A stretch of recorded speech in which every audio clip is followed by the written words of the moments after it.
To Georgia Forest Training Center. Today we are looking at beekeeping, apiculture. But what is apiculture?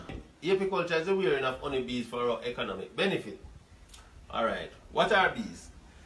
Bees is a stinging wing insect that produces pollen, honey and wax. Relatives of the honeybees, you have the Australian honeybees, you have the Indian honeybees and you have the European honeybees. Now we're going to look at site selection. When selecting your site, you must always do scouting and look for a rich vegetative area. What I mean by a rich vegetative area, we're talking about flowering plants that produces pollen and nectar. Apiary should be placed in an area where less flooding. Avoid flooded area, also avoid too much hill. Your apiary must be placed in an area where it is more comfortable for the beekeeper to manage. For argument's sake, when your bees is placed in a flat area, it is much easier to access, easy access to by both your motor vehicle so that you can carry your honey and your boxes easily. You must also place your apiary away from built up area. When I say built up area, away from the public per se. Do not place your apiary too near to public places, for argument, schools, hospitals, etc. etc. Also, you must, when placing your apiary, you must always make sure that there is availability of water.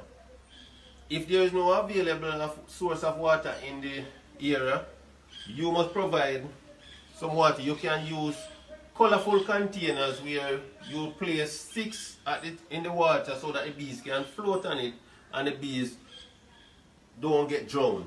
Alright. Also, you must always place your apiary where the bees can get shelter, especially from the midday sun.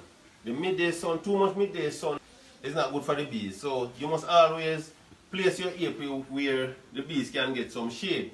If you have to put your apiary in an area where you cannot get any shade, you, the beekeeper, must provide some form of shade for the bees. For example, some of the artificial shades you can use is like the same shade cloth that you use for the erecting of greenhouse or shade house, that black, what we call saran cloth. It is called saran cloth. You can use that as a housing over the bees to provide shading for them. Also, drainage. Drainage is very important for your apiary because if you place your apiary and water is running, not so much flooding, but the water that is running on the hive will cause the boxes to be rot. So you don't want to place your apiary too low on the ground so that the water affects them. So now we are going to look at some of the equipment, tools and products from the bees. First, we're going to look at the equipment.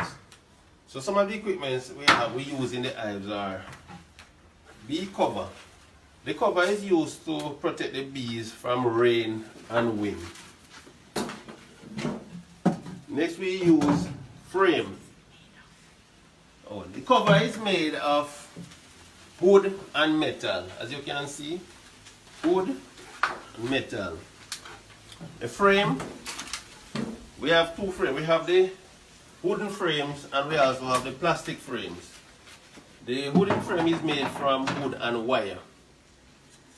And we give a little start of foam foundation, which is that made from the wax as well. Then we have hive body. The hive body can be used as brooding box and super.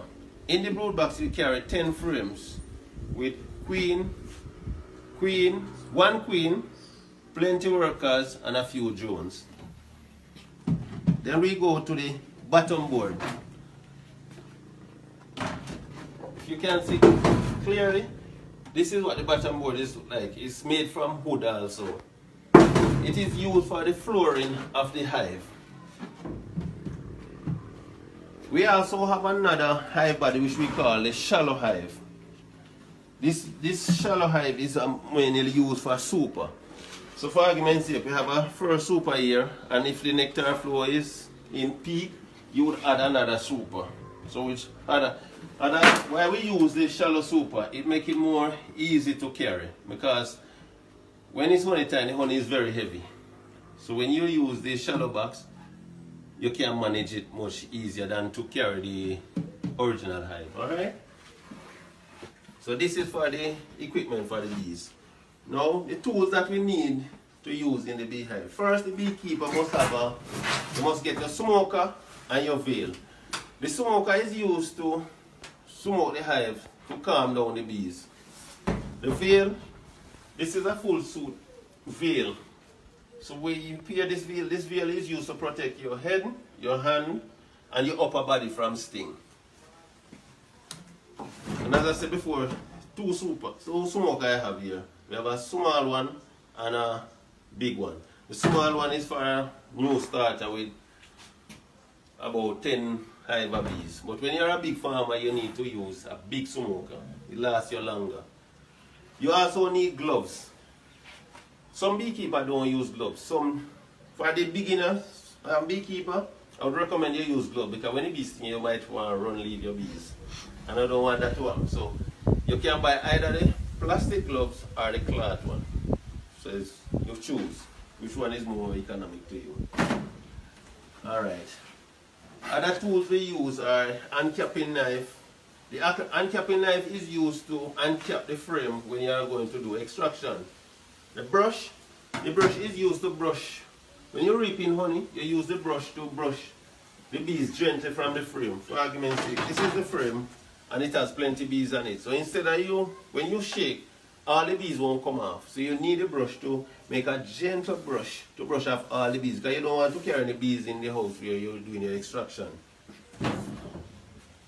Also I have here is pollen trap. The pollen trap is used to collect pollen from the bees when the bees come in from the field with the pollen, because the bees carry the pollen on their legs, which we call that the pollen basket. So they will have to fight their way through this area before they enter the hive. So by doing so, the pollen will fall off their legs, and the farmer will capture the pollen in this. Alright, next, the extractor.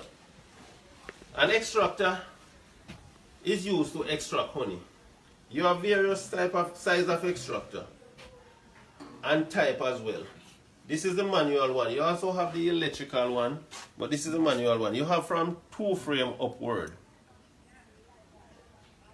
Alright, how the extractor the manual one is used. You place the frame, when uncapped, as I said before, when uncapped the honey frame, the excess comb from the frame, you place it in the extractor like this. This one carries 4 frames. Then you give it a gentle spin, and the force of this, the honey will flash out from the frame on the side of the drum, and it will run down here, and you get your bucket and you collect your honey and you strain it to the bottle to the market.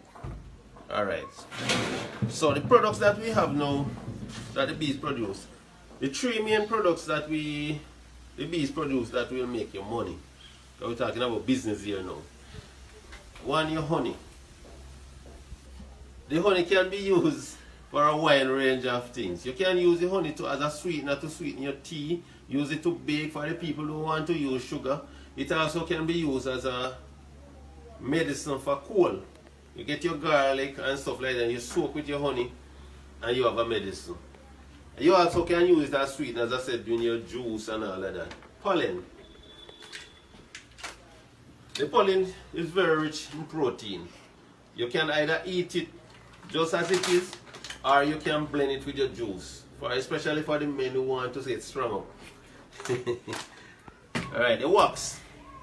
The wax is a very important product as well.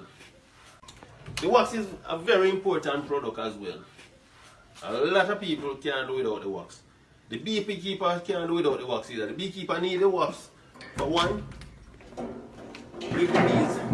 You use the wax to give the bees a start. So you make use it to make home foundation.